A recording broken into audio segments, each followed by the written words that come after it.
Hola, muy buenas, ¿qué tal? Bueno, antes de nada queríamos dar las gracias a la organización por darnos la oportunidad de presentar esta comunicación que forma parte, bueno, pues de un artículo que vamos a publicar dentro de poco. Me presento, mi nombre es Marima Rodríguez, todo el mundo me conoce como Miren, encantada de estar aquí con vosotros y voy a presentar a mi grupo formado por Íñigo Marauri, Yasmina Vargas y Guillermo Gurruchaga.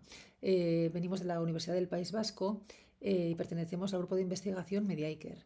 Y bueno, la comunicación que traemos tiene por título Tratamiento mediático de las corporalidades gordas en los medios digitales españoles. Antes de nada, sí que queríamos, dedicar unos segundos a reflexionar sobre qué entendemos por eso de corporalidades gordas. Queríamos aclarar que hablar de una corporalidad gorda no es hablar o tener en cuenta solamente el sobrepeso o la obesidad. Por corporalidades gordas se entienden los cuerpos socialmente identificados como gordos, pero no solo desde una perspectiva médica o física, sino también y fundamentalmente desde una mirada política, social, cultural, educativa, laboral, etc. No se trata solamente de un cuerpo con un cierto peso o un tamaño, sino de cómo ese cuerpo se percibe y es tratado por la sociedad. Además, es una experiencia que, como bien sabemos, puede resultar traumatizante. Vivir en un cuerpo gordo conlleva discriminación, estigma, violencia médica, exclusión en espacios públicos, laborales, sociales, etc. Todo el mundo sabe a lo que nos estamos refiriendo, ¿no? Nos estamos refiriendo pues a la gordofobia.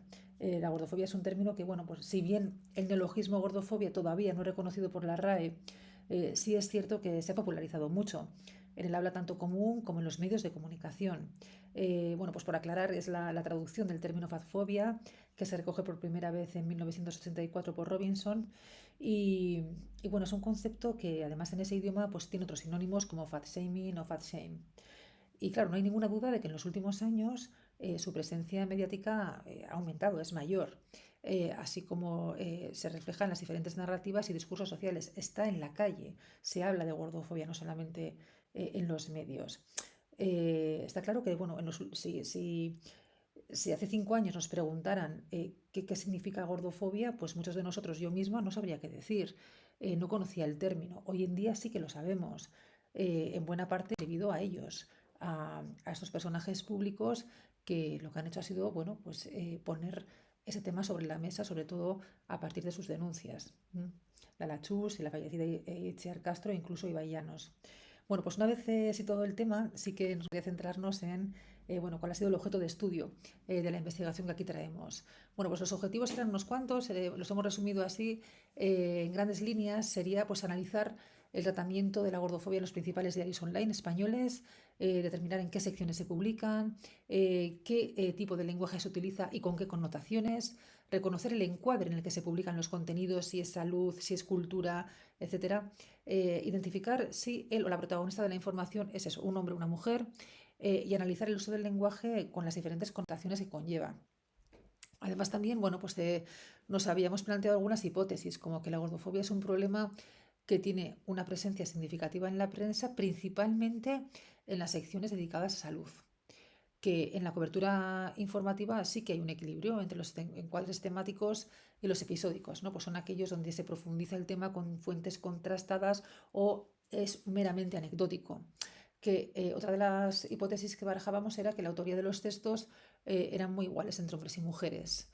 Que los conceptos utilizados sí que priorizaban una connotación negativa vinculada tanto al hombre como a la mujer sin distinción de género, y que las mujeres, bueno, sí que protagonizan más informaciones y sobre todo son protagonistas de imágenes que los hombres, porque son las principales víctimas. La metodología que hemos seguido ha sido el análisis de los dos diarios de referencia digitales en España, que contaran con diferentes líneas editoriales y con mayor número de lectores, como son lavanguardia.com y elpaís.com. El periodo estudiado fue todo el año 2022 y lo que hicimos fue utilizar los buscadores de los propios diarios, utilizando las mismas palabras clave en cada uno de los medios, que eran gordo, gorda y gordofobia. Hemos optado por un análisis de contenido cualitativo y cuantitativo. A partir de ahí realizamos una ficha de categorización y los diferentes encuadres temáticos los analizamos a partir de la teoría del frame.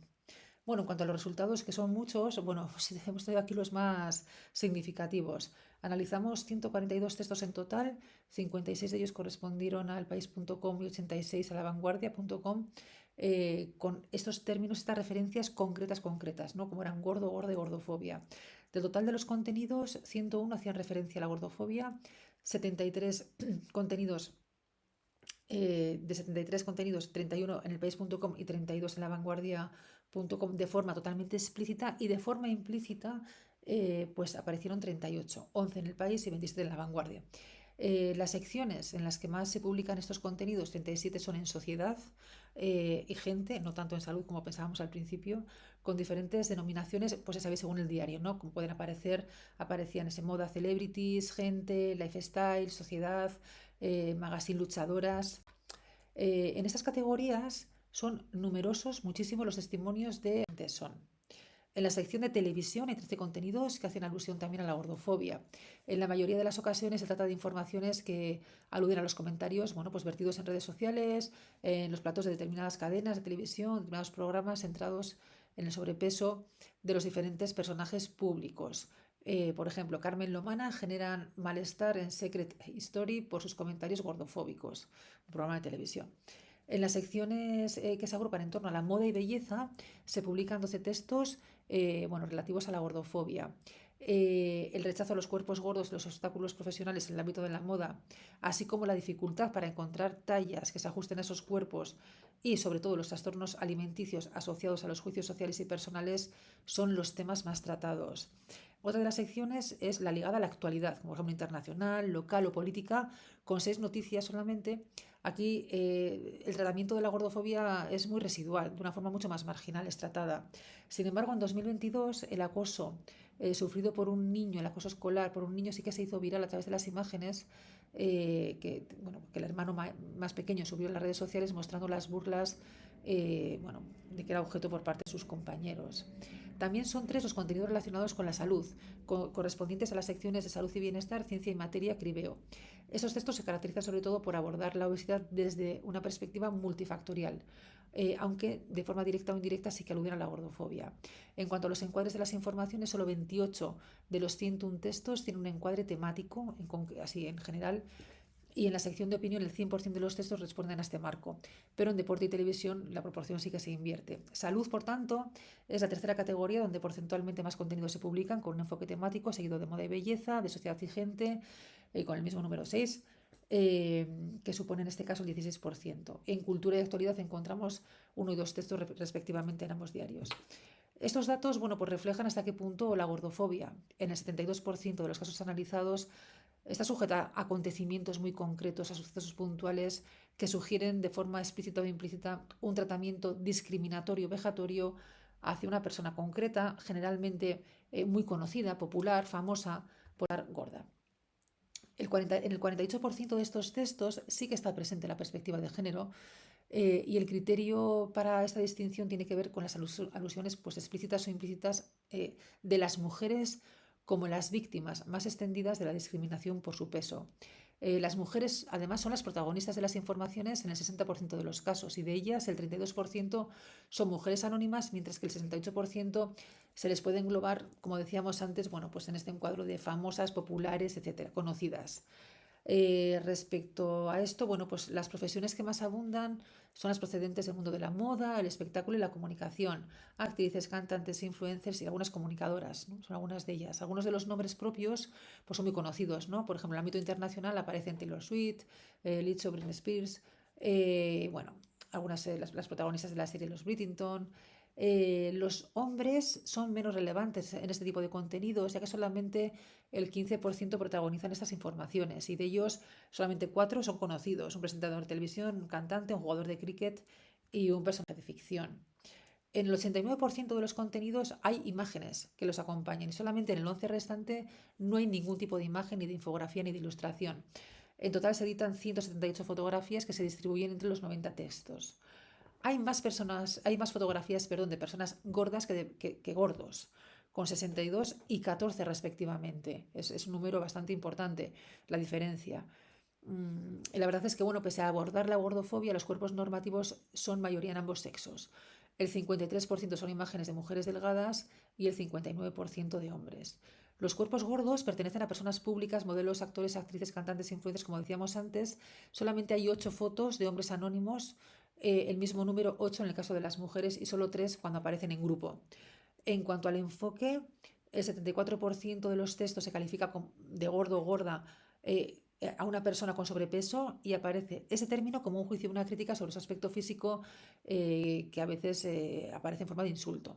Mientras que los hombres son objeto de ese calificativo en un 59% de los casos, las mujeres lo sufren en un 79%, ¿no? De 27 a 55 casos. Bueno, la previsión social sobre la corporalidad femenina hace de la gordura un estado del que hay que alejarse, invisibilizar o repudiar. Sin embargo, también son ellas las que en más ocasiones, en un 17%, reivindican el término gorda como algo positivo. Nos vemos un ejemplo, ¿no? María Jiménez publica en El País el 17 de mayo. A mí me costó mucho usar la palabra gorda, pero es que crecí así, es parte de mi personalidad, me ha hecho como soy. Entonces, reapropiarme del término es necesario para poder ser feliz, porque si no, es como si te clavaran un puñal cada vez que la oyes ahí fuera. Bueno, es un ejemplo. Los hombres solamente en un 9%, en 4 textos, asimilan el concepto gordo con algo positivo. Así también sucede cuando se habla del corresponsal de guerra y el periodista Living, a quien se describe como felizmente gordo. Por último, y para cerrar, en cuanto a las conclusiones, bueno, pues vemos que sin contexto, sin profundización y sin análisis se puede concluir que la gordofobia entra en la agenda informativa de los diarios estudiados, pero más como una sucesión de anécdotas inconexas que como la manifestación de un problema social. Su abordaje es superficial y se asocia sobre todo a secciones y áreas que habitualmente han sido consideradas de contenedores de noticias más blandas o soft news. La imagen que trasladan los contenidos estudiados es que la gordofobia es un problema que afecta sobre todo a las mujeres. La cuestión de género está muy presente no solamente en la feminización de la autoría, el 60% de las autoras de estos contenidos son mujeres frente al 15%, sino sobre todo en el protagonismo de las informaciones, que también es claramente femenino, de nuevo un 60% sobre 15%. Aunque todavía son minoritarios, los contenidos que abordan este asunto desde el activismo antigordofobia también tienen cabida, tienen su lugar. Y es ahí donde nos encontramos con los enfoques más positivos. En las fotografías que acompañan a estos textos también predomina la imagen femenina y son muchas más las gordas que los gordos representados, sin embargo, y en sintonía con hallazgos de artículos precedentes, ¿no? En definitiva, y para concluir, la gordofobia pues es un asunto que se trata desde la crónica social, sobre todo, que adolece de falta de profundidad y riqueza de puntos de vista. Sus protagonistas generalmente son personas famosas, populares, que aunque pueden llegar a convertirse en referentes reivindicativos, sí que polarizan sus críticas en el mundo de la estética y de la moda, perdiendo de vista la multiplicidad de consecuencias que conlleva esta estigmatización. Y bueno, pues a la vista de lo expuesto de estas conclusiones, sí que consideramos que es necesario que haya más contenidos con un enfoque temático donde se dé voz a las fuentes especializadas y se contextualice, abarcando el problema en toda su complejidad. Pues esto es todo. Muchísimas gracias. Y nada, pues para lo que necesitéis. Un abrazo.